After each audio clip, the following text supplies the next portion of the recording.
रक्त बहा के संघार करो खामोश, यहाँ तलवार नहीं, हम वंशज हैं राणा के, हार तो हमें कतई स्वीकार नहीं। जी हाँ दोस्तों, ये रहा अंतिम वार और आपको करेगा 70 पार। आइए अब ये अंतिम विदाई समझ लीजिए आपके पेपर के प्रति है दोस्त। यानी हम इसमें आपको ये बताएंगे कि बायोलॉजी में दोस्त आपका जो कल पेपर है सुबह मॉर्निंग में, आज उसके विषय में मैं कुछ आपको बस 2 मिनट लूँगा, क्योंकि मुझे पता है दोस्त कि वक्त कितना आपका कीमती है इस समय।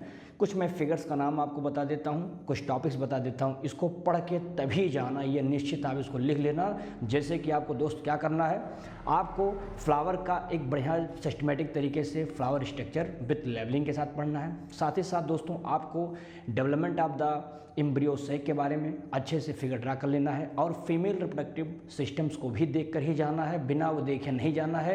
एंड स्ट्रक्चर्स ऑफ स्पर्म, उसके लेवलिंग को भी अच्छे से देख लेना है। मेंस्ट्रुअल साइकिल के बारे में देखना है, और साथ ही साथ सेक्स डिटर्मिनेशन देखना है, जैसे कि वी में है, बर्ड में है, ह्यूमन में तो आप जानते हैं, ये होना है ज़रूरी है। और मेंडेलियन साथ ही साथ क्रोमोसोमल डिसऑर्डर जो भी होते हैं, सबके विषय में आपको पढ़ लेना है। कौन से क्रोमोसोम पर कहाँ पर वो ट्राइसोमी होता है, कहाँ पे मोनोसोमी होता है, कहाँ पे एनुप्लॉइडी होता है, कहाँ पे, ये सारी चीज़ें आपको अच्छे से समझ लेना। अभी भी आपके पास वक्त काफ़ी है। और साथ ही साथ दोस्त आपको पैकेजिंग ऑफ डीएनए हेलिक्स के बारे में जानना है, चाहे वो प्रोकैरियोट हो चाहे यूकैरियोट के बारे में बात करेगा। साथ ही साथ दोस्त आपको इसमें ट्रांसलेशन को भी पढ़ के जाना है, क्योंकि ये आपने पढ़ा भी होगा, सेंट्रल डोग्मा जैसी सारी बातें ऑलरेडी आपने पढ़ा है। और इसमें आपको मिलर का एक्सपेरिमेंट समझना है, और सबसे इंपॉर्टेंट बात आपको हार्डी विंगर जो इक्वेशन दिया गया उस एक्सपेरिमेंट को भी आपको बढ़िया से पढ़ के जाना है।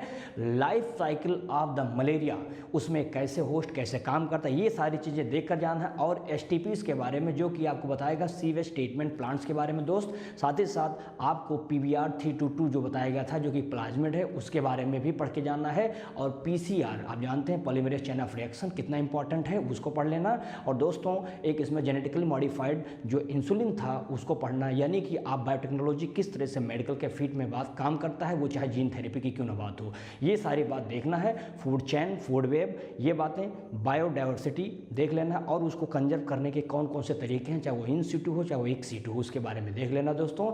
बस बात यहीं तक रखेंगे। बाकी आपको बेस्ट ऑफ, बहुत सारी बधाइयाँ, बेस्ट विशेष हमारी तरफ से, best of luck my dear. अब आप लोग जाइए और वहाँ पे खूब ज़बरदस्त तरीके से पेपर को आराम से सॉल्व करिएगा। बिल्कुल सकारात्मक दिमाग के साथ जाइए, किसी प्रकार के तनाव, किसी प्रकार के टेंशन को नहीं लेना है। खूब अच्छे से जैसे आप यहाँ तक पढ़ते आए हैं, खुद घर पे पढ़ते हैं, बिल्कुल सेम ऐसे जाना है। नो प्रॉब्लम, नो, कोई पैनिक नहीं होना चाहिए आपको, देयर इज़ नो हेजिटेशन। आराम से जाइए और बढ़िया से जो 15 मिनट पहले मिल रहा है आपको, उसमें बढ़िया से पेपर को बढ़िया ज़बरदस्त तरीके से पढ़ लेना, क्योंकि जब आप पहली मरतबा पढ़ते हो तो बहुत सारे प्रॉब्लम्स आपके वहीं पे सॉल्व हो जाते हैं। ठीक है, तो इतना आप काम करिए। बाकी हमारी तरफ से आपको बहुत बहुत बधाइयाँ दोस्त। कल आइए पेपर दे के, फिर जैसा पेपर होता आप ज़रूर हमको बताइएगा। तब तक के लिए बहुत बहुत शुक्रिया आपका। थैंक यू दोस्त, thank you so much, God bless you.